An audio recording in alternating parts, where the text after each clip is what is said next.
চারটা প্রশ্ন করলো, চারবারই হাত তুললেন হযরতে আবু বকর।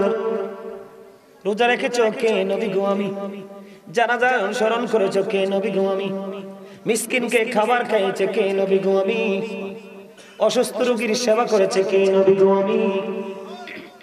চারটা উত্তর দিলেন হযরতে আবু বকর। এবার আমার নবী একটা ডাক দিয়ে বললেন, এই চারটা গুণ যার মধ্যে আছে রে, সে জান্নাতি হয়ে গেছে।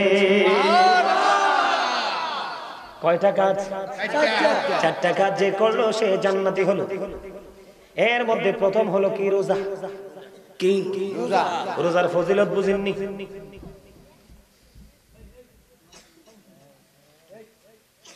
হাদিস শরীফের একটা অংশ হলো রমাদান ও ইলা রমাদান।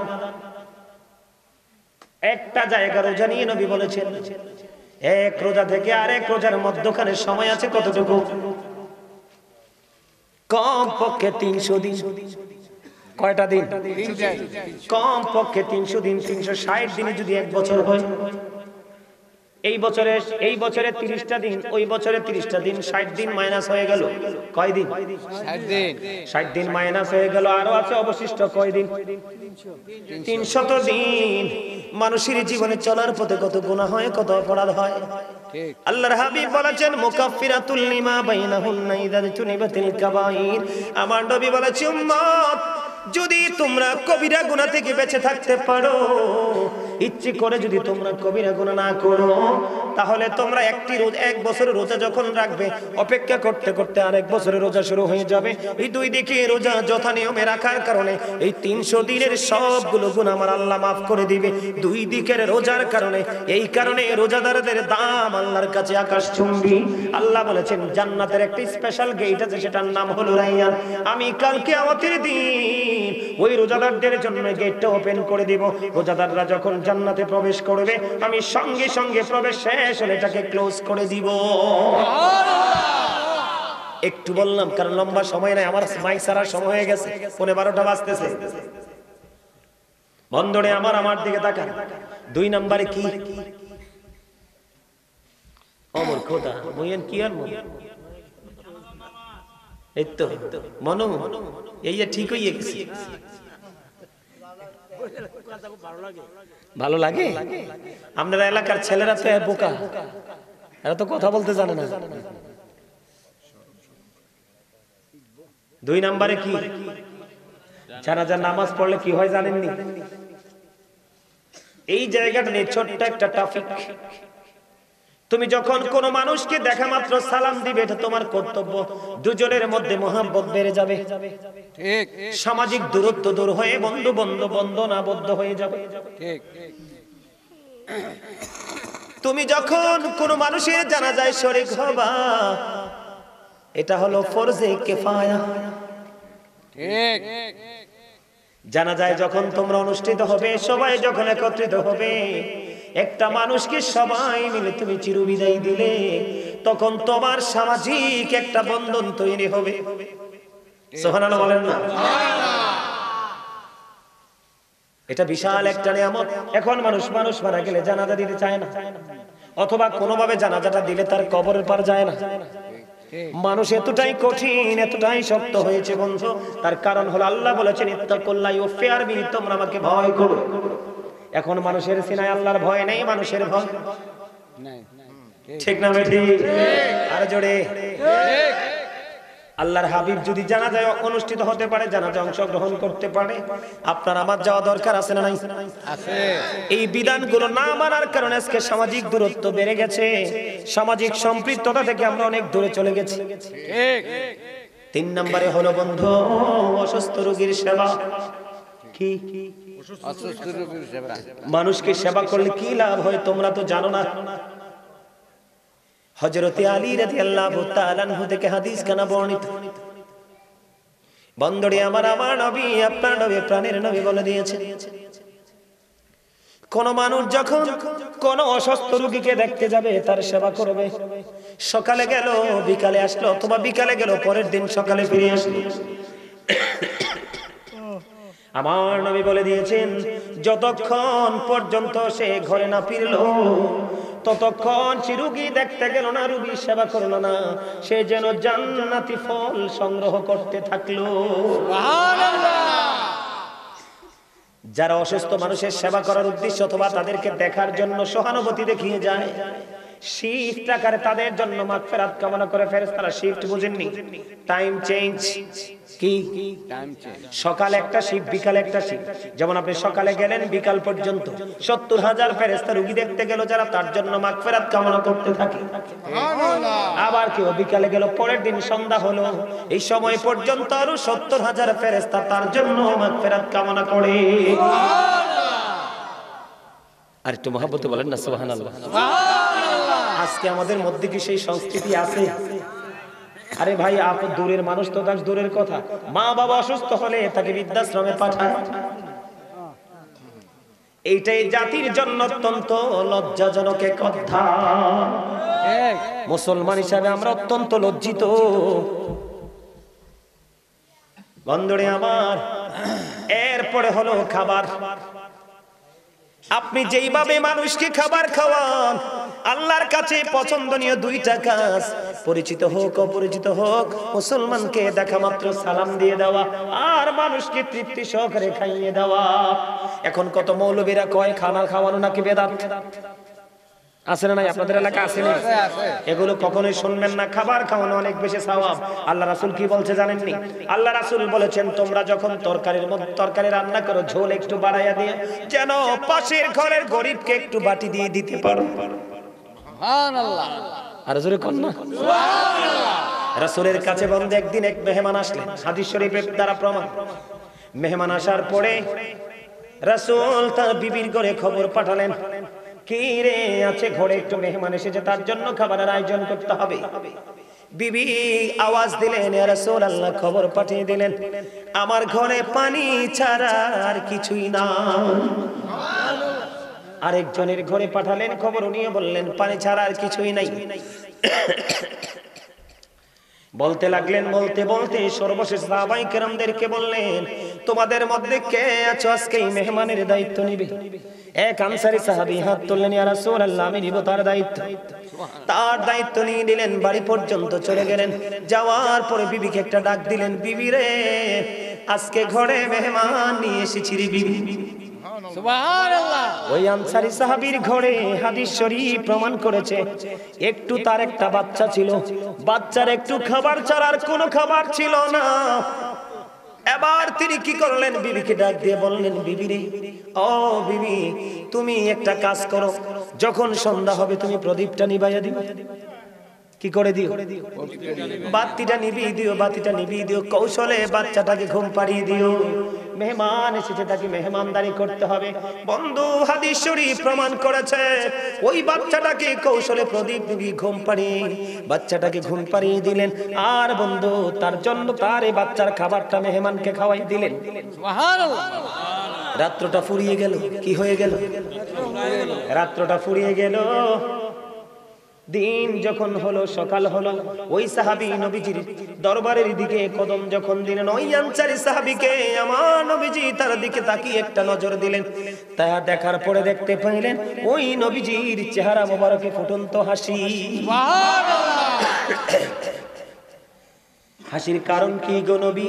হাসির কারণ হলো, আমার নবী বললেন, তুমি গত রজনীতে যে আচরণ করেছো তোমার মেহমানের সঙ্গে, এই আচরণে আমার আল্লাহ নিজে খুশি হয়ে গেছে, এই জন্য আমি খুশির সংবাদকে তোমাকে দেখে হেসে দিলাম। জনৈক ব্যক্তি এসে প্রশ্ন করলো, ইয়া রাসূলুল্লাহ, কিয়ামত কখন হবে গো? আমার নবী বললেন, তুমি কিয়ামতের জন্য কি প্রস্তুতি নিয়েছো? ওই ব্যক্তি বললেন, ইয়া রাসূলুল্লাহ, ইয়া হাবিবাল্লাহ, নবী গো, আমি কিয়ামতের দিনের জন্য কোনো প্রস্তুতি নিতে পারিনি, তবে আল্লাহ এবং আল্লাহর হাবিবকে আমি ভালোবাসি। এই কথা বলতে দেরি আমার আপনার নবী একটা ডাক দিয়ে বললেন, তুমি যাকে ভালোবাসো তার সাথে তুমি থাকবা। সুবহানাল্লাহ। মুখে রাসূলকে ভালোবাসি, এটাকে ভালোবাসা বলে না। মুখেও বলবো, কাজের মাধ্যমে বাস্তবেও বাস্তবায়ন করব। এদিকে হলো বন্ধু একটা নেয়ামতের খবর, কোন হারিয়ে যাওয়া সুন্নাহ একটা যদি মানুষ জিন্দা করতে পারে, তাহলে তাকে কাল কিয়ামতের দিন 100 শহীদের মর্যাদা দিয়ে জান্নাতে ঢোকানো হবে। সুবহানাল্লাহ। তাহলে আদর্শকে অন্তরে লালন করার, বাস্তবায়ন করার মূল্য আছে না নাই? আছে। আমার নবী মা খাতুনে জান্নাত ফাতেমা, ওনার প্রথম যে সন্তান হাসান রাদিয়াল্লাহু তাআলা আনহু, ওনার কানে আজান দিয়ে আমাদেরকে আজানের ট্রেনিং দিয়ে দিলেন। বলে হুজুর, হাসান রাদিয়াল্লাহু তাআলা আনহুকে মা ফাতেমার সন্তান দুইটা হাসান এবং হুসাইন রাদিয়াল্লাহু তাআলা আনহু। আজকের এই এলাকার যুবক, এই মুছাগড়া গ্রামের যুবকগুলোকে বলছি, এবং সঙ্গে সঙ্গে এই মিডিয়ার মাধ্যমে গোটা পৃথিবীর ইমানদার যুবকদেরকে বলছি, ইমাম হাসান হুসাইন দুই ভাই আমার নবী হাদিস শরীফ দ্বারা প্রমাণ করে দিয়েছেন, আল হাসান ওয়াল হুসাইন সাইয়্যিদা শাবাবি আহলিল জান্নাহ। আমার নবী বলেছেন, ইমাম Hasan and Husain are the leader of younger people in জান্নাহ। আমার নবী বলে দিয়েছেন, রে যুবক, আমার নবী বলে দিয়েছে, যারা ইমাম হাসান হুসাইনকে ভালোবাসবা, তোমাদের জন্য চমৎকার মধুমাখা খবর হলো, তোমাদের জন্য জান্নাতে রিসিপশনে থাকবে আমার দুই কলিজার টুকরা। জান্নাতে জান্নাতি যুবকদের সরদার ইমাম হাসান হুসাইন দুই ভাই। সুবহানাল্লাহ। একটু সূক্ষ্মভাবে বুঝে নেবেন, জেনে নেবেন বন্ধু, প্রত্যেকটা যুবক একদিন বাবা হবে, প্রত্যেকটা যুবতী একদিন মা হবে। যখনই তাদের এই ট্রেনিংটা জানা থাকবে, যখন তাদের সন্তান হবে পথভ্রষ্ট হয়ে যাবে, লাঞ্ছিত হয়ে যাবে, তখন বুঝবে সন্তান অমানুষ হলে পিতামাতার কলিজায় কতটা ব্যথা লাগে। যদি আপনি সব ধরনের এলেম যখন আপনার জানা থাকবে, সন্তানকে যখন সুশিক্ষায় শিক্ষিত করতে পারবেন, শুধু দেশ নয়, শুধু পাড়া নয়, শুধু মহল্লায় নয়, গোটা পৃথিবীর বুকে আপনার মা বাবার চাঁদমুখ দেখার জন্য মানুষ পাগল পাড়া থাকবে। আর কাল হাসরের দিন ওই পিতামাতাকে নূরের টুপি পরাইয়া উঠানো হবে, যেটা সূর্যের চাইতে আরো গ্লেজি হবে। এর মধ্যে সবচেয়ে বেশি হলো যারা কোরআনে হাফেজ হবে, হক্কানি আলেম হবে। সুবহানাল্লাহ। বন্ধুরে আমার হৃদয়ে জানালা খুলে শুনুন, আমি যেটা আপনাদেরকে বলতে চেয়েছিলাম একটু জায়গা রেখে, কিন্তু আমি আরেক দিকে চলে এসেছি, ওখানে ফিরে আবার যাব পরে। এই যে সন্তানদেরকে আজান জন্ম হওয়ার পরে আজান দিতে হবে কানে, এটা রাসূলের শিক্ষা। এই ব্যাপার কি মা ঘুমটা গামটি দিদি কথা শুরু করছো, ব্যাপারটা কি? আমি একবারই বলছি, চুপচাপ বসতে পারলে বসবা, নাহলে বাড়ি যাবা। তাবারুক আছে না? জি আছে। আছে, বিরানির সময় ডাক দিব, তারপর আইসা নিয়ে যাও। কি মুরব্বীরা বলছে না, বাঘিনীর একটা আর শিয়ালনি কোনটা বেশি পাওয়া? মানুষের মতো মানুষ একটাই যথেষ্ট, অমানুষ হলে 1 ডজন দিয়েও কোনো লাভ আছে? কথা বলে না, আছে? নাই। আজকের যুবক আগামীকালকে পিতা হবে। তোমরা যারা আজকে সন্তান উপযুক্ত হয়েছে, তোমাদের বাবা মারাও কিন্তু কিছুদিন আগেও, আজ থেকে 10-15 বছর আগেও তারা ছিল যুবক। আজকে তাদের অবস্থার দিকে তাকালেই আগামী দিনের চিন্তাটা করা যায়। তবে এখনকার সময়ের চাইতে আগামী দিনগুলো আরো নষ্ট হবে। বাংলাদেশের অবস্থা মোটেও ভালো নয়। যুব সমাজ একেবারে ধ্বংস হয়ে গেছে, ইসলামের আইন থেকে এতটা দূরে চলে গেছে। ইহুদি কালচার, বেঈমান কাফের মুশরিকদের সংস্কৃতিকে এমন ভাবে আঁকড়ে ধরেছে, কি বলবো, এটা ধীরে ধীরে হারে হারে টের পাবে। অবস্থা মোটেও ভালো না বাংলাদেশে। সম্মানিত উপস্থিতি, এটার জন্য দায়ী পিতামাতা। তারা তাদের সন্তানকে কন্ট্রোলিং করছে না, এবং কোন কন্ডিশনে তাদেরকে কন্ট্রোল করবে সেই শিক্ষাটাও, ইনস্ট্রাকশন, উপদেশটাও তারা নিচ্ছে না। এটাই হলো সবচেয়ে বড় ভুলের জায়গা। আমি আপনাদেরকে ছোট্ট করে বলছি, বলার পরে আপনারা সিদ্ধান্ত করবেন আসলে কি কথাগুলো বলা উচিত ছিল কিনা। প্রত্যেকটা মানুষের মনুষ্যত্ব আছে, বিবেক আছে, বিবেচনা আছে। বিবেচনাক্ষম ব্যক্তি যারা, এরাই হলো নুরানি মানুষ। বিবেক হলো আল্লাহর দেওয়া এক নূর। সবাই কিন্তু বিবেক খাটাতে পারে না, আর যারা পারে তারাই ব্যতিক্রম। ঠিক। মসজিদের সভাপতি কি সবাই হয়? সেক্রেটারি কি সবাই হয়? সমাজের দায়িত্বশীল ব্যক্তি কি সবাই হয়? সমাজের ফ্যামিলির নেতৃত্ব কি সবাই দিতে পারে? যেটাকে একটু ব্যতিক্রম বুদ্ধিমান মনে হয়, এটাকে মানুষ সবাই মিলে ক্ষমতা তুলে দেয়, তাই না? যদিও রাসূল বলেছেন কিয়ামতের পূর্বক্ষণে চরিত্রহীন মানুষ ক্ষমতায় আসবে, characterless people will come in national পাওয়ার।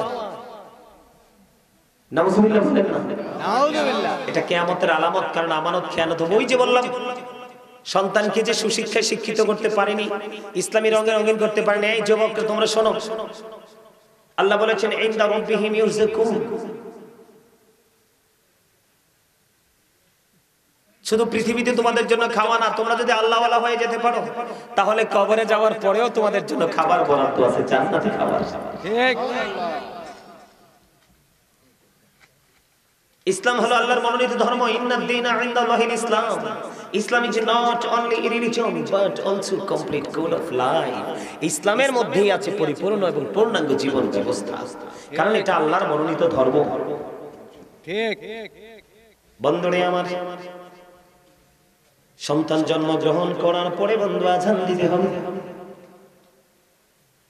দিন চলে গেল, সময় চলে গেল বন্ধু, ধীরে ধীরে একটি সপ্তাহ হয়ে গেল, বাচ্চা হয়েছে। কয় সপ্তাহ? এক সপ্তাহ। একটি সপ্তাহ যখন হবে, আপনি আপনার বাচ্চার মাথার চুলগুলো ফেলে দিবেন, ধর্মীয় একটা নাম রাখবেন। পুত্র সন্তান যদি হয় 1 বছরের 2টা ছাগল দিয়ে তার আকিকা দিবেন। কন্যা সন্তান যদি হয় তাহলে 1 বছরের একটা ছাগল দিয়ে বাচ্চার আকিকা দিবেন। 1 সপ্তাহের মধ্যে আপনার একটা দায়িত্ব কর্তব্য আপনি পালন করলেন। ধীরে ধীরে ধীরে ধীরে ধীরে ধীরে বন্ধু সময় চলে গেল। মা বাচ্চা, মায়ের দায়িত্ব হলো বাচ্চাকে বকির দুধ 2 বছর খাওয়াবে। কয় বছর? 2 বছর। 2 বছর দুধ পান করাবে। দেখতে দেখতে আপনি 7 বছরের সন্তান পা দিল। আপনি সন্তানকে নামাজের শিক্ষা দিতে হবে। 7 বছর পার হয়ে যখন 10 বছরে পা রাখবে, তখন আপনি সন্তানকে নামাজ না পড়লে তাকে আঘাত করতে হবে, মার দিতে হবে, এবং তাকে আগে একসাথে রাখতেন, বিছানা থেকে তাকে আলাদা করে দিতে হবে। এগুলো পিতামাতার দায়িত্ব। হাদিস শরীফের মধ্যে এসেছে, আল্লাহ রাসূল বলেছেন আদিবু আওলাদাকুম আলা সালাসি খিসালিল হুব্বি নাবিকুম ওয়া হুব্বি আহলি বাইতিহি ওয়া আলা কিরাতিল কুরআন। আমার আপনার প্রাণে নবী বলে দিয়েছেন, তোমরা তোমাদের সন্তানদেরকে 3টি বিষয় শিখাও। কয়টি? 3টি। একটি হলো হুব্বি নাবিকুম, teach the love of the prophet. নবীর প্রেম শেখাও, কারণ নবীর প্রেমের মধ্যেই রয়েছে বন্ধু উত্তম আদর্শ, উত্তম শিক্ষা, উত্তম ট্রেনিং। ওয়া হুব্বি আহলি বাইতিহি, নবীর পরিবারের ভালোবাসা শেখাও। এরপরে বলেছেন ওয়া আলা কিরাতিল কুরআন, তোমরা তোমাদের সন্তানদেরকে কোরআন তেলাওয়াত শেখাও। ঠিক। আজকে কয়টা পিতামাতা সন্তান বাচ্চাকে কোরআন তেলাওয়াত শেখায় বলতো? আছে? যেটা বলতে চেয়েছিলাম, চুল কাটার স্টাইল, ইহুদি স্টাইল, ওই যে শিক্ষা নাই। নবীর প্রেম যদি থাকতো তাহলে নবীর প্রেমের মধ্যে কিন্তু রাসূলের এই আদর্শটাও থাকতো। এই যে ম্যাক্সিমাম ছেলেদের পরনে জিন্স প্যান্ট, শরীয়তের দৃষ্টিকোণ থেকে আল্লাহ বলেছেন লিবাসুত তাকওয়া যালিকা খায়র, সবচেয়ে উত্তম পোশাক হলো তাকওয়ার পোশাক। কিসের পোশাক? তাকওয়া, যেটা শরীয়ত সম্মত। যুবক ইমানদারদের জন্য উপর দিয়ে নাভি বরাবর, নিচে দিয়ে টাকনোর উপরে। এখন এই যুবকদের পোশাকটা উপর দিয়ে নাভির নিচে, নিচে দিয়ে ও টাকনোর নিচে। ঠিক। শরীয়তের সীমা বর্ডার ক্রসিং করেছে। এই পোশাক আর হালাল নেই। এরপরে আসেন, রাস্তাঘাটে দেখলে মুরব্বীদেরকে, ছোট হোক বড়দেরকে সালাম দেওয়ার সংস্কৃতি তো বাংলাদেশ থেকে উঠেই যাচ্ছে। এখনকার ছেলেরা তো সালাম দেয়ই না। যদি 1000-এর মধ্যে 2-4টা পাওয়া যায়। যদি নবীর প্রেম থাকতো তাহলে এই বৈশিষ্ট্য, চরিত্রটাও থাকতো।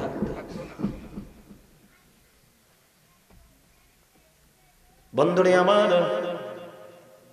এইখানে আপনাদেরকে একটু নিয়ে আসলাম, তার কারণ হলো একটু বোঝানোর জন্য। এই কারণে এই জায়গাটা বোঝালাম। ওই যে দেহ এবং আত্মার মধ্যে ছিলাম, আপনাদের মনে আসেনি? আছে? দেহ এবং আত্মার মধ্যে। যখন এই দেহ থেকে আত্মাটা পার হয়ে যাবে তখন আপনার আমার ঠিকানা কোথায়? কথা কয় না। ঘুম আসছে আপনাদের? কবরে গেলে আর কেউ ডাকবে না তো? আলী রাদিয়াল্লাহু তাআলা আনহু বলেছে ওখানে গেলে আর বের হওয়ার সুযোগও পাবা না। ওই দিন কিন্তু বের হওয়ার বহু চেষ্টা করবা, সেই দিন কিন্তু কোনো সুযোগ পাবে না। সজাগ থাকলে এখনই থাকো, কবরে ইচ্ছা মতো ঘুমাইতে পারবা। আর যদি এখন ইচ্ছে মতো ঘুমাও তাহলে কিন্তু ওখানে কোনো উপায় নাই। বছর একটা মাহফিল, মানুষের মনের মধ্যে যে উৎসাহ উদ্দীপনা থাকার কথা কিছুই তো নাই। এটাকে মনে করতেছে যে হুজুর আসবে, একটু কথাবার্তা বলবে, বিকেল বেলা যাওয়ার সময় একটা প্যাকেট নিয়ে যাব। এটা কিন্তু কোনো মুমিনের চিন্তা হওয়া উচিত নয়। কবরে যখন যাব আল্লাহ রাব্বুল আলামিন বান্দাকে সাবধান করেছেন, ইন্না বাতশা রাব্বিকা লাশাদীদ। আল্লাহ বলেছেন কবরে যাওয়ার পরে বান্দাকে খুব শক্তভাবে ধরবে। কিভাবে ধরবে? শক্তভাবে। আল্লাহর ধরা, আল্লাহর পাকড়াও বড় শক্ত, বড় কঠিন। ঠিক। আল্লাহ ধরার পরে আল্লাহ বলেছেন ইন্নাল্লাহা সারিউল হিসাব। বান্দার কাছ থেকে চুকি চুকি হিসাব নেবে। বান্দাকে ধরবে খুব শক্তভাবে, বান্দার কাছ থেকে হিসাব নেবে খুব শক্তভাবে। বন্ধুরে আমার, ওখানে কোনো কিছু লুকাবার কোনো সুযোগ নাই, ওখানে কোনো কিছু আড়াল করার কোনো সুযোগ নাই। এটা আমি বলিনি। দোকানে, শপিং মলে কোনো কোলাহল পরিবেশে সিসি ক্যামেরা লাগাইলে সবাই আতঙ্কে থাকে, কিন্তু মানুষ এতটাই বোকা, মানুষের দুই কাঁধে দুইটা সিসি ক্যামেরা সেটিং করা আছে, মানুষ একটা বারের জন্য ভাবতে চায় না। আল্লাহ রাব্বুল আলামিন কোরআন শরীফে 30 পানায় সূরা ইনফিতরের মধ্যে বলে দিয়েছেন ওয়া ইদাল কুবুর বুসিরাত আলিমাত নাফসুম মা কদ্দামাত ওয়া খালাত। আল্লাহ রাব্বুল আলামিন বলে দিয়েছেন কবরটা যখন ওপেন হয়ে যাবে প্রত্যেকেই জানতে পারবে, আমরা প্রত্যেকেই জানতে পারবো কে কি করেছি আর কি করিনি। তার মানে আপনি আমি আমরা সবাই দেখতে পারবো, জানতে পারবো কে কি করেছি আর কি করিনি। তবে বর্তমান সময়ে মানুষের যে চরিত্র, মানুষের যে বৈশিষ্ট্য, এই মানুষগুলোর কাছ থেকে ভালো কোনো কিছু আশা করা যায় না। সকালে ঘুম থেকে উঠে চিন্তা করে মানুষের ক্ষতি কিভাবে করা যায়, বিকেল বেলা চিন্তা করে মানুষের ক্ষতি কিভাবে করা যায়। নামাজ রোজা আল্লাহর বিধানের ধারে কাছেও কিন্তু মানুষ নেই। বন্ধুরে আমার, দুঃখজনক হলেও সত্য, আল্লাহ রাব্বুল আলামিন বলে দিয়েছেন ওখানে ধরবে খুব শক্তভাবে, হিসাব নেবে খুব শক্তভাবে। আল্লাহ বলেছেন লা ইয়ামুত, মরার কোনো সুযোগ নাই। আল্লাহ বলেছেন ফিহা ওয়ালা ইয়াহইয়া, আল্লাহ বলেছেন বাঁচার কোনো সুযোগ নাই। আল্লাহ বলেছেন ওমা হুমান হাবি গায়িবিন, ওখান থেকে পালিয়ে যাওয়ার কোনো সুযোগ নাই। বাঁচতেও পারবে না মানুষ, মরতেও পারবে না মানুষ, পালাতেও পারবে না মানুষ। তখন মানুষ বন্ধু কি করবে? উপায় নাই। আমি আপনাদেরকে বলে দেই, আমার দিকে তাকান।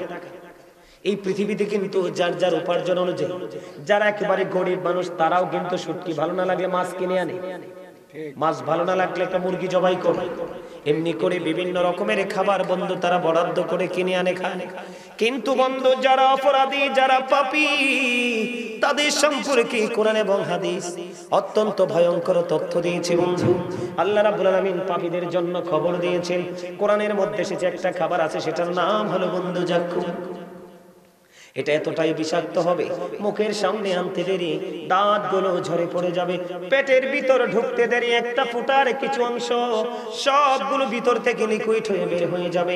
হাদিস শরীফের মধ্যে এসেছে আল্লাহর হাবিব সরকারে মদিনা তিনি বলেছেন ওই ভয়ঙ্কর পাপীদের জন্য আরেকটা খাবার বরাদ্দ, সেটার নাম হলো তিনাতুল খাবার।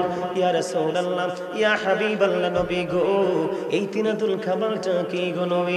আমার নবী ডেকে ডেকে বললেন এই তিনাতুল খাবারটা হলো আর একটা জাহান্নামীর নিংড়ানো রক্তপুঁজ অথবা ঘাম, একটা জাহান্নামীর রক্তপুঁজ আর একটা জাহান্নামীকে খাইতে দেওয়া হবে। আরো কত রকমের সাজা আছে।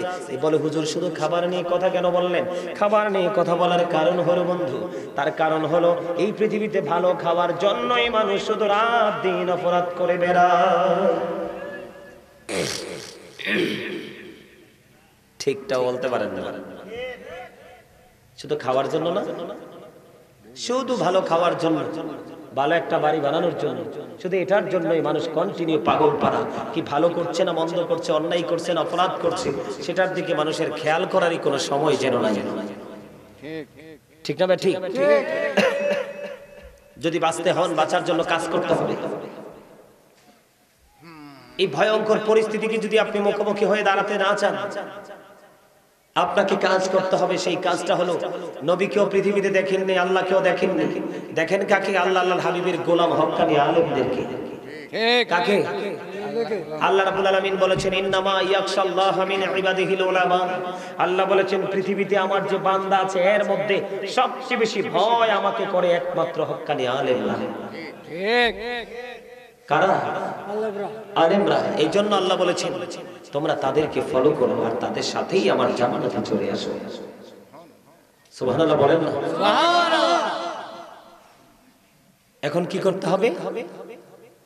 বেশি বেশি করে জিকির করতে হবে, বেশি বেশি করে জিকির করতে হবে, বেশি বেশি করে দুরূদ পড়তে হবে। আমি যেই সূত্র ধরে এই কথাগুলো বলেছিলাম আপনাদেরকে, আমি যখন দুরূদ পড়েছিলাম আপনারা কিন্তু কথা বলেছিলেন ভালো করে দুরূদ পড়েন। নবীর প্রেমের দুরূদ যদি আপনি মন থেকে পড়তে না পারেন, তাহলে কিন্তু আপনার নামাজ, রোজা, হজ, যাকাত কোনো ধরনের আমলই আল্লাহর দরবারে কবুল হবে না। ঠিক। প্রত্যেকটা জুমার দিনে কেউ যদি 80 বার নবীকে ভালোবেসে দুরূদ পড়ে, 80 বছরের সগীরা গুনাহ আমার আল্লাহ মাফ করে দেয়। সুবহানাল্লাহ। দাইলামি শরীফের মধ্যে সে হাদিস খানা বন্ধু, আপনার আমার প্রাণের নবী জানিয়ে দিয়েছেন, কেউ যদি মদিনার নবীকে ভালোবাসে প্রতিদিন 1000 বার যদি দরুদ পড়তে পারে রে, সে জান্নাত না দেখা পর্যন্ত তার মরণ হবে না। আপনারা মজাই তো পান না। আমার কথার যে কি মজা আছে এটাই বুঝতে পারতেছেন না। সুবহানাল্লাহ কিন্তু আসতে হওয়ার কথা। খাবার কি লবণ না দিলে মজা হয়? তো মজা না হলে খাইতে পারে?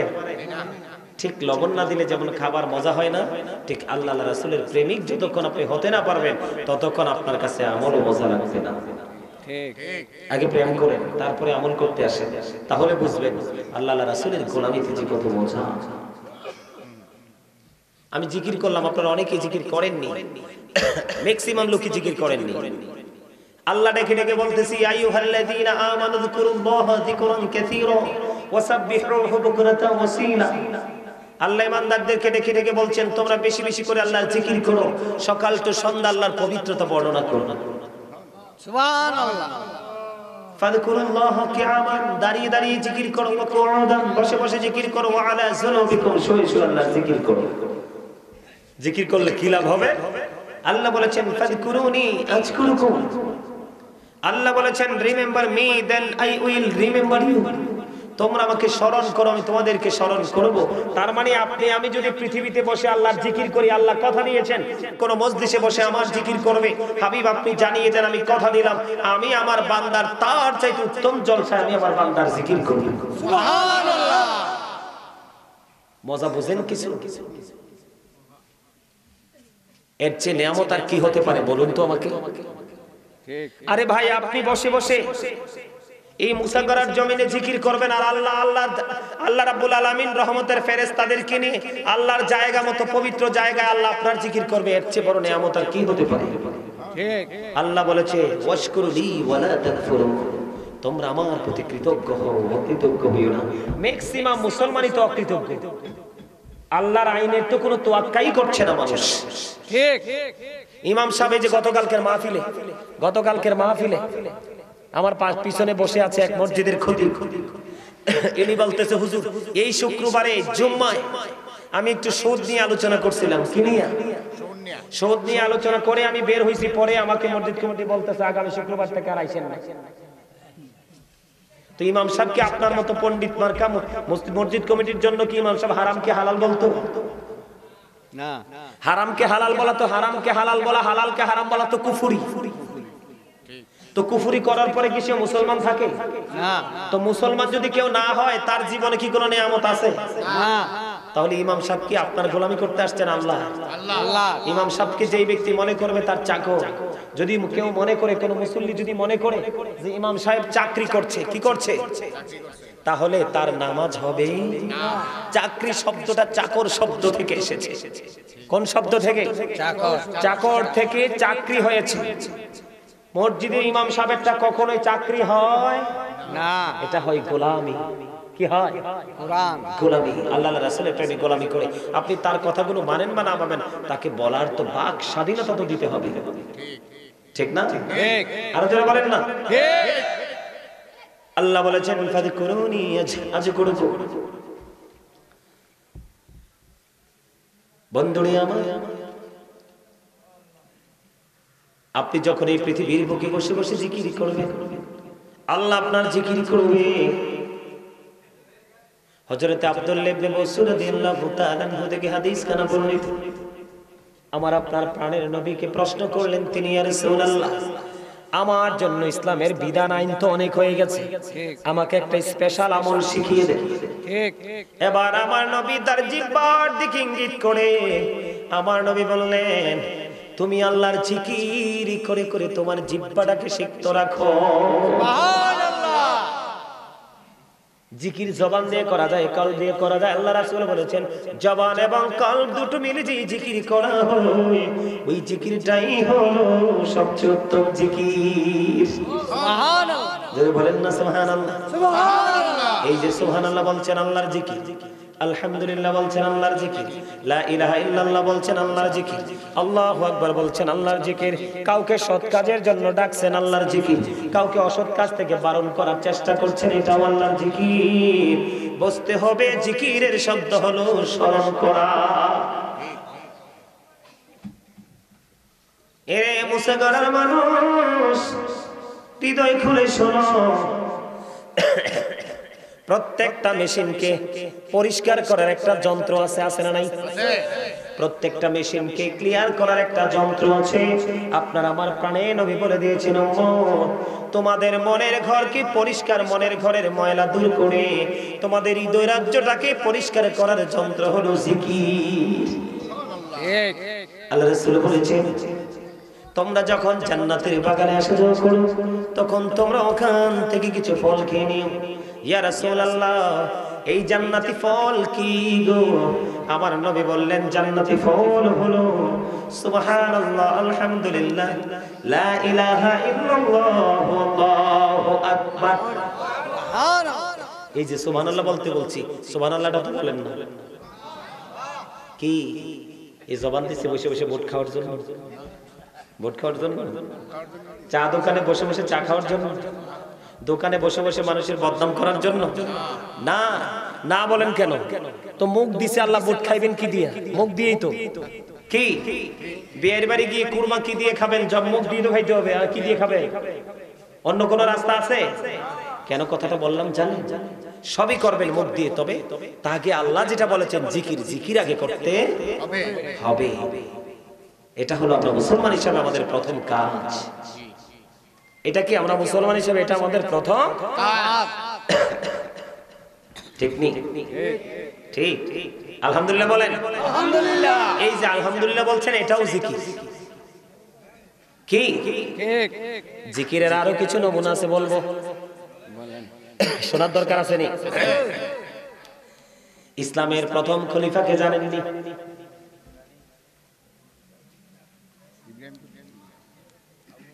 মাশাআল্লাহ, আমার চাচা ঠিক উত্তর দিছে। হযরতে আবু বকর সিদ্দিক রাদিয়াল্লাহু তাআলা আনহু। দ্বিতীয় খলিফা হলেন হযরতে ওমর। আমার নবী একদিন, হাদিস শরীফের মধ্যে এসেছে, আমার নবী একদিন এক হাতে ধরলেন হযরতে আবু বকরকে, আর এক হাতে ধরলেন হযরতে ওমর রাদিয়াল্লাহু তাআলা আনহুকে। দুইজনকে দুই হাতে ধরে মসজিদের দিকে ঢুকলেন আর বলতে লাগলেন, যে আজকে আমি যেভাবে ওদেরকে নিয়ে মসজিদে প্রবেশ করেছি, ঠিক তেমনি ভাবে কাল কিয়ামতের দিন তারা দুইজন আমার পাশে থাকবে এবং তাদেরকে নিয়ে আমি জান্নাতে ঢুকবো।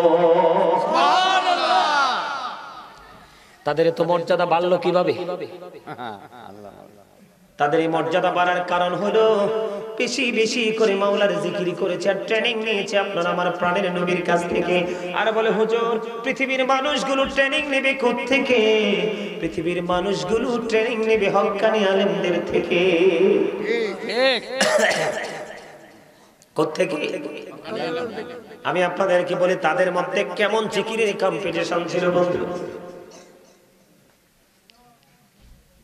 আল্লাহর হাবিব একদিন দিনের জন্য দান করার জন্য বললেন। যখন দান করার জন্য বলল, বলার পরে আবার হযরত ওমর রাদিয়াল্লাহু তাআলা আনহু বললেন, আমার জীবনে কোনোদিন কোন কাজে হযরত আবু বকরকে হারাতে পারিনি। আজকে একটা সুযোগ পেয়েছি। আমার দিকে মন দিয়ে তাকান, ছোট্ট একটা হাদিস আমাদের জন্য কত বড় শিক্ষা। আল্লাহ রাসূল যখন দান করতে বললেন, এখন হযরতে ওমর মনে মনে চিন্তা করে জীবনে কোনোদিন হযরতে আবু বকরকে কোন জায়গাতে হারাতে পারিনি। ঠিক আজকে একটা সুযোগ পেয়েছি। আমার কাছে তো দৌলত আছে, সম্পদ আছে। আজকে আমি আবু বকরকে হারাবো, কি করব? আজকে আমি হযরতে আবু বকরকে হারাবো। তিনি এই চিন্তা করে রাসূলের কাছে মাল নিয়ে হাজির হলেন। হযরতে ওমর আমার নবীজি ডাক দিয়ে প্রশ্ন করলো, ওমর তুমি কতটুকু সম্পদ নিয়ে এসেছো? কই ইয়া রাসূলুল্লাহ অর্ধেক নিয়ে এসেছি। ফ্যামিলি পরিবারের জন্য কি রেখে এসেছো? ফ্যামিলি পরিবারের জন্য আরো অর্ধেক রেখে এসেছি। সুবহানাল্লাহ। দেখেন তাদের মধ্যে কতটা প্রেম, কতটা কম্পিটিশন ছিল আল্লাহকে পাওয়ার জন্য। এবার হযরতে আবু বকরকে যখন ডাক দিলেন, আবু বকরকে বললেন তুমি কতটুকু নিয়ে এসেছো? এবার হযরতে আবু বকর বললেন, ইয়া রাসূলুল্লাহ আমার কাছে যতটুকু আছে সবটুকু নিয়ে এসেছি। তুমি তোমার ফ্যামিলির জন্য কি নিয়ে রেখে এসেছো? এবার আবু বকর ডেকে ডেকে বললেন, ইয়া রাসূলুল্লাহ আমি আমার ফ্যামিলি পরিবারের জন্য আল্লাহ এবং আল্লাহর হাবিবকে রেখে এসেছি। সুবহানাল্লাহ। জিতলো কে? আবু বকর। এখানে কি শিক্ষা আমাদের জন্য আছে না? আজকে আমাদের দেশে মাহফিলের জন্য, মসজিদের জন্য, মাদ্রাসার জন্য চাইলে টাকাটা পকেটে ঢুকায় রাখে। মনে করি 500 টাকা 1000 টাকা দিলেই মনে কমে যায়। তার কারণ হলো তাদের বিবেক বিবেচনাটা নষ্ট হয়ে গেছে। নষ্ট হলো কেন? পৃথিবীর লোভের কারণে। কারণ তারা মনে করতেছে পৃথিবীটাই সবচেয়ে বড়, কিন্তু এর চাইতে যে বড় জগৎ আমাদের জন্য আছে এটা মানুষ বুঝতে চায় না। এটা না বুঝতে চাওয়ার এবং পারার কারণ হলো তারা বিবেকহীন হয়ে গেছে। পৃথিবীর লোভে তাদের অন্তর এবং চোখ দুটো অন্ধকারাচ্ছন্ন হয়ে গেছে। বন্ধুরা আমার, দেখেন তারা জিকির কেমন করে করেছে। এবার যখন আবু বকর বললেন সব নিয়ে এসেছি, এবার ওমর ডেকে ডেকে বলছেন আমার জীবন কোনদিন আবু বকরকে হারাতে পারিনি। আমার কাছে মনে হয় আমি কোনদিন আবু বকরকে হারাতে পারবো না। সুবহানাল্লাহ। আমার নবীজি বলেছে আবু বকরের সম্পদ আমার যত কাজে লেগেছে, যত উপকারে এসেছে, আর কারো সম্পদ এত উপকারে আসেনি। আবু বকর একটা সেকেন্ড দেরি করলো না, ডাক দিয়ে বলল, ইয়া রাসূলুল্লাহ ইয়া হাবিবাল্লাহ, নবী নবী গো আমার সম্পদ নয়, আমি নিজেও আপনার। সুবহানাল্লাহ। এই কারণে তারা এত দামি হয়েছে।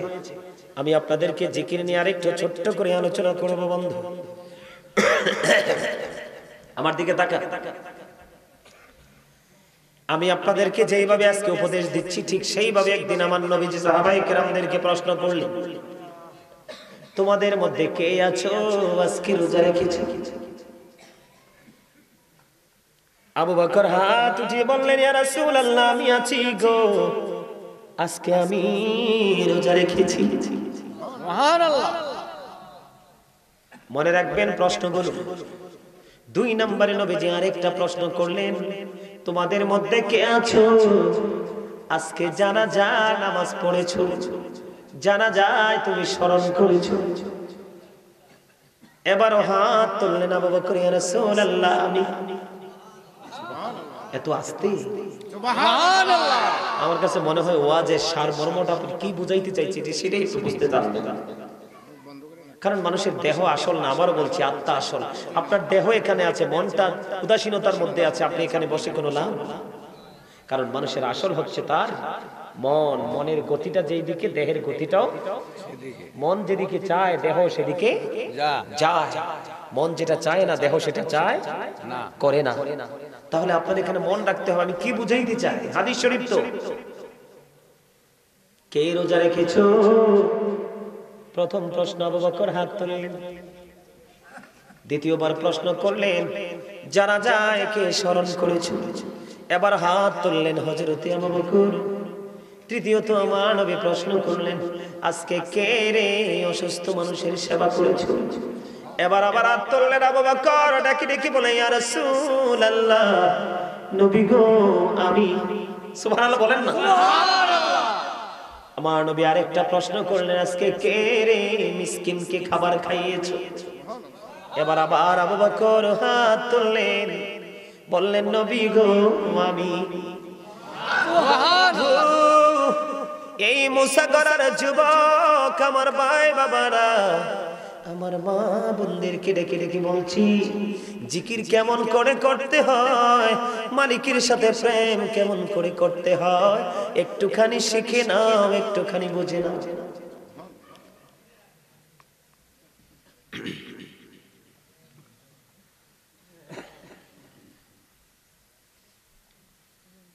বলো না, আরেকটু বলো, আমি শুনি, ভালো লাগে তো, বলো।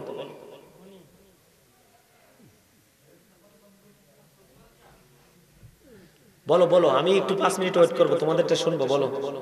সুন্দর লাগে তো। You are very experience man. না বলে আর পারলাম না, তোমাদের অনেক বেশি অভিজ্ঞতা।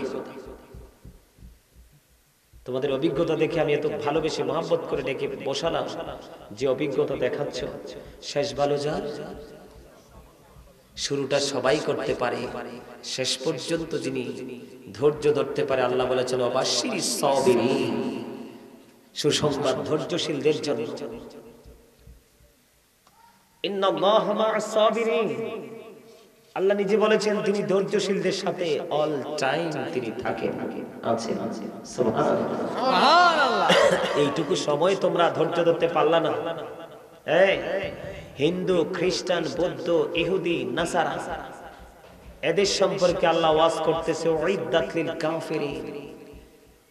আল্লাহ এদের জন্য ঘোষণা করে দিয়েছেন, ইউ গো টু হেল, জাহান্নামে চলে যাও, কারণ ওদের ঈমান নেই, ওরা বেঈমান। আর মুসলমানদের জন্য আল্লাহ বলেছেন, উইদ্দাত লিল মুত্তাকিন, আল্লাহ মুত্তাকিনদের জন্য জান্নাত বরাদ্দ করেছেন। আল্লাহ বলবে, ইউ গো টু প্যারাডাইস, জান্নাতে চলে যাও। সুবহানাল্লাহ। কিন্তু সব মুসলমান তো মুমিন নয়, সব মুসলমান তো মুত্তাকি নয়। মুসলমানের জন্য আল্লাহ জান্নাত বানায়নি, বানিয়েছে মুমিন এবং মুত্তাকিদের জন্য। বুঝে নিতে হবে তো কোন কন্ডিশনে তুমি আছো। তুমি ভাবো, এদের তো ঘোষণা জাহান্নামী, ওরা জাহান্নামী, কোরআনে অসংখ্য দলিল আছে, হাদিসে আছে। তারপরেও দেখবা তারা যখন তাদের ধর্মীয় কাজটা করে না, অত্যন্ত আদবের সাথে করে। তাদের দৃষ্টি থেকে আদব, কিন্তু আমরা বলি এটা শয়তানি। কারণ ইহুদি ধর্ম, যেই বেঈমান কাফেরদের যে ধর্ম সৃষ্টি করেছে, সেই স্রষ্টা হলো শয়তান, আর আমাদের ধর্মের স্রষ্টা হলো স্বয়ং আল্লাহ। কি মজার খবর! এই জন্য আমি প্রায় ওয়াজে বলি, ওয়াজ কিন্তু বিবেকবানদের জন্য, বিবেকহীনদের জন্য নয়। ওয়াজ হচ্ছে সেন্স এবিলিটি সম্পূর্ণ পারসনদের জন্য, সেন্সলেসদের জন্য নয়। ওয়াজ হচ্ছে বুদ্ধিমানদের জন্য, বুদ্ধিহীনদের জন্য না। বুদ্ধিমান মানুষ কাকে বলে জানেন? যারা সারা দিন, সারা সপ্তাহ, সারা মাস পৃথিবীর জন্য কাজ করে, কিন্তু গেফে গেফে একটুখানি মালিকের ঘরে এসে হাজিরা দিয়ে যায়, সুবহানাল্লাহ। এরাই হলো শ্রেষ্ঠ বুদ্ধিমান। আল্লাহর গোলামি করলে পৃথিবীর কাজ কখনো থেমে থাকে না, বরং সেটা সহজ হয়ে যায়। কি হয়ে যায়? তার প্রমাণ আবু বকর। কয়টা প্রশ্ন করলেন নবীজি? শেষ করে দেব, টাইম অনেক হয়ে গেছে। আচ্ছা, হেইয়া কর্ম আনে এই যে করেন না, আমি বলতেছি তোমরা হাসতে পারলা না মিয়া, তোমরা তো হার্ট অ্যাটাক করে মরবা। তোমরা অসময় কথা বলো, সময় মতো হাসো না। আমি যখন ওয়াজ করি তখন তোমরা দাঁত দেখাও, আর এখন দাঁত দেখানোর সময় সব দিক খাইতে রাখছে হামুকের মতো। কি ভুল কইছি? না, ঠিক। আমি ওয়াজ করতেছি কোথায়? মুসাগারা বইসা কথা কইছি বরিশালিয়া। তো এই সময় একটু হাসি দেওয়ার দরকার না? হ্যাঁ, কি কি ভুল কথা কইছি? আমার চাচাই কিন্তু ঠিকই বুঝছে, আর লাগে মিষ্টি একটা হাসি দিছে। ওই কেন বলছি, ওই যে তোমাদের বুদ্ধি তো নাই, দেহটায় না এখানে, মন তো যাইয়া রয়েছে কোথায় আল্লাহই ভালো জানে। বন্ধুরে আমার দিকে তাকান। চারটা প্রশ্ন করলো, চারবারই হাত তুললেন হযরতে আবু বকর। রোজা রেখেছো? কে নবী গো আমি। জানাজা অনুসরণ করেছো? কে নবী গো আমি। মিসকিনকে খাবার খাইয়েছে? কে নবী গো আমি। অসুস্থ রোগীর সেবা করেছে? কে নবী গো আমি। চারটা উত্তর দিলেন হযরতে আবু বকর। এবার আমার নবী একটা ডাক দিয়ে বললেন, এই চারটা গুণ যার মধ্যে আছে রে, সে জান্নাতি হয়ে গেছে। কয়টা কাজ? চারটা কাজ যে করলো সে জান্নাতি হলো। এর মধ্যে প্রথম হলো কি? রোজা। কি? রোজার ফজিলত বুঝেননি?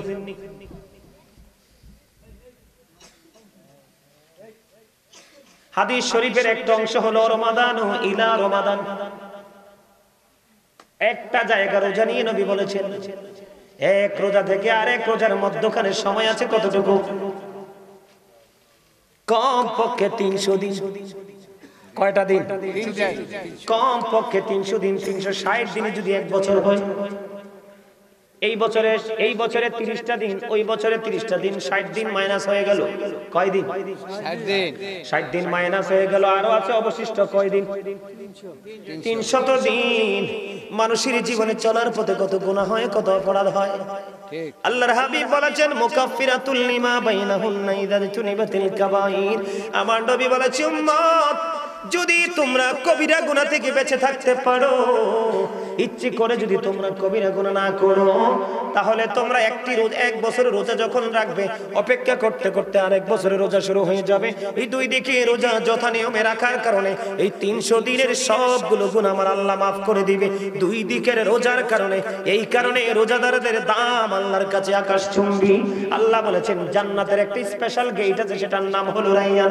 আমি কাল কিয়ামতের দিন ওই রোজাদারদের জন্য গেটটা ওপেন করে দিব। রোজাদাররা যখন জান্নাতে প্রবেশ করবে, আমি সঙ্গে সঙ্গে প্রবেশ শেষ হলে এটাকে ক্লোজ করে দিব। একটু বললাম কারণ লম্বা সময় নাই, আমার মাইক ছাড়ার সময় হয়ে গেছে, 12:15 বাজতেছে। বন্ধুরে আমার দিকে তাকান। 2 নম্বরে কি? অমর খোদা মুইন কি আর এই তো মনো এই ঠিক হয়ে গেছে। ভালো লাগে? আপনারা এলাকার ছেলেরা তো বোকা, এরা তো কথা বলতে জানে না। 2 নম্বরে কি? জানাজার নামাজ পড়লে কি হয় জানেননি? এই জায়গাটা নিয়ে ছোট্ট একটা টপিক।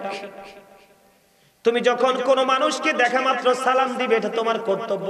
দুজনের মধ্যে মহব্বত বেড়ে যাবে, ঠিক। সামাজিক দূরত্ব দূর হয়ে বন্ধনাবদ্ধ হয়ে যাবে, ঠিক। তুমি যখন কোন মানুষের জানাজায় শরীক হবা, এটা হলো ফরজে কিফায়া। ঠিক। জানাজায় যখন তোমরা অনুষ্ঠিত হবে, সবাই যখন একত্রিত হবে, একটা মানুষকে সবাই মিলে তুমি চিরবিদায় দিলে, তখন তোমার সামাজিক একটা বন্ধন তৈরি হবে। সুবহানাল্লাহ বলেন না। এটা বিশাল একটা নিয়ামত। এখন মানুষ মারা গেলে জানাজা দিতে চায় না, অথবা কোনোভাবে জানাজাটা দিলে তার কবরের পার যায় না। মানুষ এতটাই কঠিন, এতটাই শক্ত হয়েছে বন্ধু। তার কারণ হলো আল্লাহ বলেছেন ইত্তাকুল্লাহ ওয়াফিআরবিনি, তোমরা আমাকে ভয় করো। এখন মানুষের সিনায় আল্লাহর ভয় নেই, মানুষের ভয়। ঠিক না বেঠি? আর জোরে। আল্লাহর হাবিব যদি জানাজায় অনুষ্ঠিত হতে পারে, জানাজায় অংশগ্রহণ করতে পারে, আপনার আমার যাওয়া দরকার আছে না নাই? আছে। এই বিধানগুলো না মানার কারণে আজকে সামাজিক দূরত্ব বেড়ে গেছে, সামাজিক সম্পৃক্ততা থেকে আমরা অনেক দূরে চলে গেছি। ঠিক। 3 নম্বরে হলো বন্ধু অসুস্থ রোগীর সেবা। কি অসুস্থ রোগীর সেবা? মানুষকে সেবা করলে কি লাভ হয় তোমরা তো জানো না। হযরতে আলী রাদিয়াল্লাহু তাআলা আনহু থেকে হাদিস কানা বর্ণিত। বন্ধুরে আমার নবী, আপনার নবী, প্রাণের নবী বলে দিয়েছে, কোন মানুষ যখন কোন অসুস্থ রোগীকে দেখতে যাবে তার সেবা করবে। সকালে গেল বিকালে আসলো, অথবা বিকালে গেল পরের দিন সকালে ফিরে আসলো। আমার নবী বলে দিয়েছেন যতক্ষণ পর্যন্ত সে ঘরে না ফিরলো ততক্ষণ সে রোগী দেখতে গেল না, রোগীর সেবা করলো না, সে যেন জান্নাতি ফল সংগ্রহ করতে থাকলো। যারা অসুস্থ মানুষের সেবা করার উদ্দেশ্য অথবা তাদেরকে দেখার জন্য সহানুভূতি দেখিয়ে যায়, শিফট আকারে তাদের জন্য মাগফিরাত কামনা করে ফেরেশতারা শিফট বুঝেননি, টাইম চেঞ্জ। কি টাইম চেঞ্জ? সকালে একটা শিফট, বিকালে একটা শিফট। যেমন আপনি সকালে গেলেন বিকাল পর্যন্ত 70,000 ফেরেশতা রোগী দেখতে গেল, যারা তার জন্য মাগফিরাত কামনা করতে থাকে। আবার কেউ বিকালে গেল, পরের দিন সন্ধ্যা হলো, এই সময় পর্যন্ত আরো 70,000 ফেরেশতা তার জন্য মাগফিরাত কামনা করে। আর একটু মহব্বতে বলেন না সুবহানাল্লাহ। আজকে আমাদের মধ্যে কি সেই সংস্কৃতি আছে? আরে ভাই, আপনি দূরের মানুষ তো তার দূরের কথা, মা বাবা অসুস্থ হলে তাকে বৃদ্ধাশ্রমে পাঠায়। এইটাই জাতির জন্য অত্যন্ত লজ্জাজনক এক কথা। মুসলমান হিসাবে আমরা অত্যন্ত লজ্জিত। বন্ধুরে আমার, এরপরে হলো খাবার। আপনি যেইভাবে মানুষকে খাবার খাওয়ান, আল্লাহর কাছে পছন্দনীয় 2টা কাজ, পরিচিত হোক অপরিচিত হোক, মুসলমানকে দেখা মাত্র সালাম দিয়ে দেওয়া আর মানুষকে তৃপ্তি সহকারে খাইয়ে দেওয়া। এখন কত মৌলবীরা কয় খানা খাওয়ানো নাকি বেদাত। আছে না নাই? আপনাদের এলাকা আছে না? এগুলো কখনোই শুনবেন না। খাবার খাওয়ানো অনেক বেশি সওয়াব। আল্লাহ রাসূল কি বলছে জানেননি? আল্লাহ রাসূল বলেছেন তোমরা যখন তরকারি রান্না করো, ঝোল একটু বাড়াইয়া দিও, যেন পাশের ঘরের গরিবকে একটু বাটি দিয়ে দিতে পারো। সুবহানাল্লাহ। আর জোরে কোন না সুবহানাল্লাহ। রাসূলের কাছে বন্ধু একদিন এক মেহমান আসলেন, হাদিস শরীফের দ্বারা প্রমাণ। মেহমান আসার পরে রাসূল তার বিবির ঘরে খবর পাঠালেন, কি রে আছে ঘরে একটু মেহমান এসেছে, তার জন্য খাবারের আয়োজন করতে হবে। বিবি আওয়াজ দিলেন, ইয়া রাসূলুল্লাহ, খবর পাঠিয়ে দিলেন, আমার ঘরে পানি ছাড়া আর কিছুই না। আরেকজনের ঘরে পাঠালেন, খবর নিয়ে বললেন পানি ছাড়া আর কিছুই নাই। বলতে লাগলেন, বলতে বলতে সর্বশেষ সাহাবায়ে কেরামদেরকে বললেন, তোমাদের মধ্যে কে আছো আজকে এই মেহমানের দায়িত্ব নিবে? এক আনসারী সাহাবী হাত তুললেন, ইয়া রাসূলুল্লাহ, আমি নিব তার দায়িত্ব। তার দায়িত্ব নিয়ে নিলেন, বাড়ি পর্যন্ত চলে গেলেন। যাওয়ার পরে বিবিকে একটা ডাক দিলেন, বিবি রে, আজকে ঘরে মেহমান নিয়ে এসেছি রে বিবি। সুবহানাল্লাহ। ওই আনসারী সাহাবীর ঘরে হাদিস শরীফ প্রমাণ করেছে, একটু তার একটা বাচ্চা ছিল, বাচ্চার একটু খাবার ছাড়ার কোনো খাবার ছিল না। এবার তিনি কি করলেন, বিবিকে ডাক দিয়ে বললেন, বিবি রে, ও বিবি, তুমি একটা কাজ করো, যখন সন্ধ্যা হবে তুমি প্রদীপটা নিভাইয়া দিও। কি করে দিও? বাতিটা নিভিয়ে দিও, বাতিটা নিভিয়ে দিও, কৌশলে বাচ্চাটাকে ঘুম পাড়িয়ে দিও। মেহমান এসেছে, তাকে মেহমানদারি করতে হবে। বন্ধু হাদিস শরীফ প্রমাণ করেছে, ওই বাচ্চাটাকে কৌশলে প্রদীপ নিভিয়ে ঘুম পাড়িয়ে বাচ্চাটাকে ঘুম পাড়িয়ে দিলেন। আর বন্ধু তার জন্য তার এই বাচ্চার খাবারটা মেহমানকে খাওয়াই দিলেন। সুবহানাল্লাহ। রাত্রটা ফুরিয়ে গেল। কি হয়ে গেল? রাত্রটা ফুরিয়ে গেল। দিন যখন হলো, সকাল হলো, ওই সাহাবী নবীজির দরবারের দিকে কদম যখন দিলেন, ওই আনসারী সাহাবীকে আমার নবীজি তার দিকে তাকিয়ে একটা নজর দিলেন। তা দেখার পরে দেখতে পাইলেন ওই নবীজির চেহারা মোবারকে ফুটন্ত হাসি। হাসির কারণ কি গো নবী?